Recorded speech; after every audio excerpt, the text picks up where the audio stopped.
భారత రత్న మన దేశంలోనే highest civilian award. And ఈ అవార్డ్ దొరికితే రెస్పెక్ట్ ఒక్కటే కాదు, వాళ్ళకి గవర్నమెంట్ నుండి వచ్చే ప్రివిలేజెస్ వింటే మీ మైండ్ బ్లాక్ అవ్వడం పక్కా.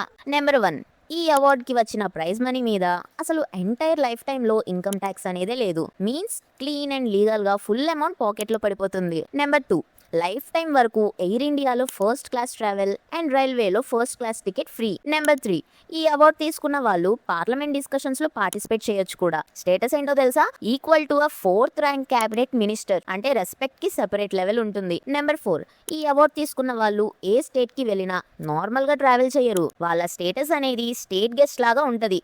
హోటల్స్, ట్రాన్స్పోర్ట్, ప్రోటోకాల్ అన్ని ఫెసిలిటీస్ కూడా వివిఐపి రేంజ్ లో ప్రొవైడ్ చేస్తారు. నెంబర్ 5, ఫారెన్ కంట్రీకి వెళ్తే కూడా ఇండియన్ ఎంబసీ నుంచి మీకు ఫుల్ సపోర్ట్ ఉంటుంది. Facilities, emergency help, embassy access అన్ని టాప్ ప్రయారిటీలోకి వస్తాయి. నెంబర్ 6, ఇక ఈ అవార్డు వచ్చిన తర్వాత మీ పేరు హిస్టరీలో పర్మనెంట్ గా రికార్డ్ అవుతుంది. స్కూల్స్ లో టెక్స్ట్ బుక్స్ నుంచి పబ్లిక్ స్పీచెస్ వరకు లైఫ్ టైం రికగ్నిషన్. నెంబర్ 7, ఇంకా స్పెషల్ గా చెప్పాలంటే presidential are PM level meetings, events and ceremonies కి కూడా ఇన్విటేషన్ వస్తుంది. ఆర్డినరీ సిటిజన్ కి దొరకని యాక్సెస్ డైరెక్ట్ గా ఈ అవార్డ్ హోల్డర్స్ కి వస్తుంది. చూడండి మరి ఈ అవార్డ్ కి ఉన్న స్పెషాలిటీస్. మరి దీని మీద మీ స్పందన ఏంటో కామెంట్ సెక్షన్ లో స్పందించండి.